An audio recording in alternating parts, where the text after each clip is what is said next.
1. 개요. 기록자는 예레미야이며 기록 시기는 주전 588년경입니다. 성격은 개인의 증언, 시입니다.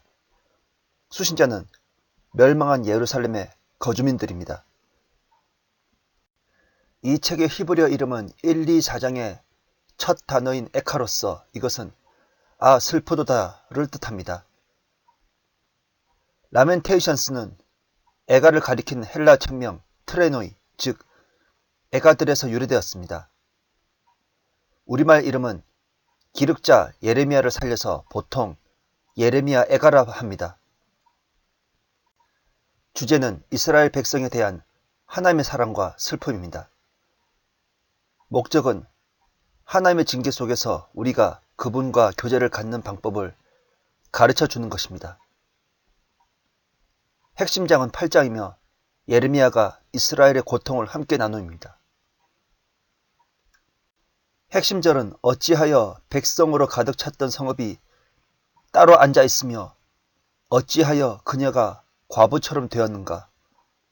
민족들 가운데서 위대했으며 여러 지방들 가운데서 공주였던 그녀가 어찌하여 조공을 바치게 되었는가. 1장 1절입니다. 핵심 단어는 눈물이며 핵심 구는 애곡과 애가입니다. 예레미야 애가의 그리스도는 나의 몫입니다. 영적 교훈은 너희 죄가 말소되도록 회개하라입니다.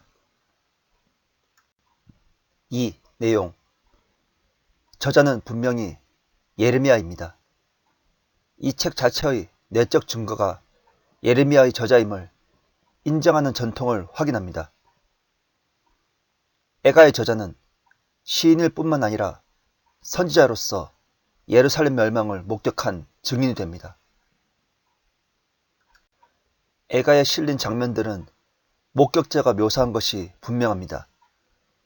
그것들을 다 본 사람은 예레미야이니 그가 그 성과 거기에 서 있는 성전이 파괴된 지 얼마 후에 이 책을 기록했습니다.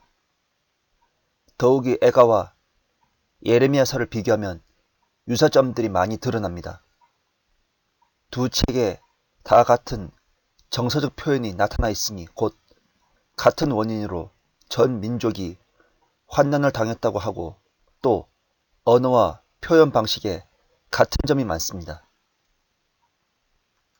만일 예레미야가 저자가 아니라면 그 당시 산 사람들 가운데 이 사람이면 희미하니 그 저자가 아닐까 할 만한 사람은 절대로 하나도 없을 것입니다. 또 예레미야가 이 책의 저자라 함을 부정하는 사람들은 누구를 그 저자라 또는 저적자들이라고 하여도 전혀 찬성하지 않습니다. 예레미야 기원에 관한 전통은 매우 오랫동안 공격받은 일이 없고 매우 일반적으로 인정받았으니 정확히 이루어졌습니다. 단어와 문체에 있어서 특별히 중요한 유사점들이 있는 경우에서도 그것들을 가지고 변론하는 것은 극단적 억측에 불과합니다.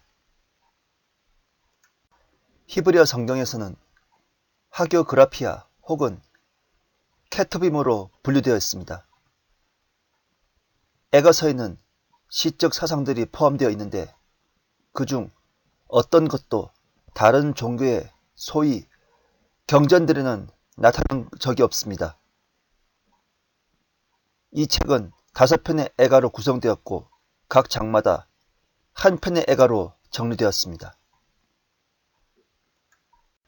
처음 2장은 3줄로 된 22개의 긴 절들로 되어 있으며 매 절은 각기 히브리어 알파벳 순서로 시작됩니다.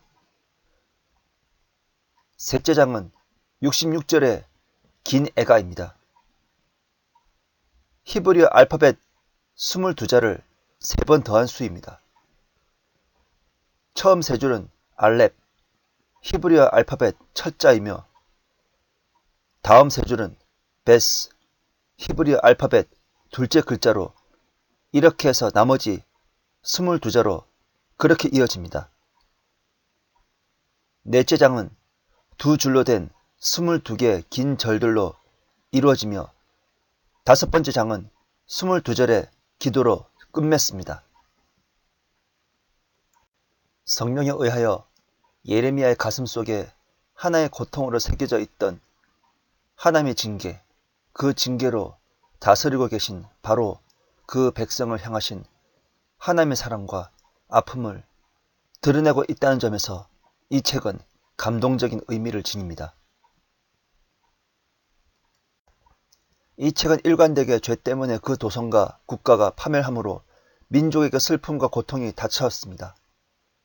반면에 이 시인은 하나님은 공의로우셔서 그 범죄한 민족을 벌하심에 불의가 없음을 알고 민족으로 회개하라고 외쳤습니다. 그는 역시 그 성을 멸망시킨 민족의 사악함을 인식하고 그들에게 벌을 내릴 것을 호소했습니다. 이러한 낙심 속에서도 시인이 하나님의 자비를 호소할 때에 거기에서 소망이 환하게 비치었습니다. 애가는 끝까지 이중적용입니다. 역사적으로는 느부갓네살에 의해 예루살렘의 멸망을 말하나 예언적으로는 대환란의 완전한 모형입니다. 욥기와 같이 애가에 있는 사건들은 미래에 다시 일어날 것입니다. 3. 분석 1. 예루살렘의 고통과 불행 1장 1절에서 22절 2. 주님의 심판받은 시온의 멸망 2장 1절에서 22절 3. 선지자의 고통 3장 1절에서 66절 4. 과거 시온의 영광과는 정반대로 현재 황폐한 시온 4장 1절에서 22절 5. 하나님께 구원의 자비를 구하는 최후의 기도 5장 1절에서 22절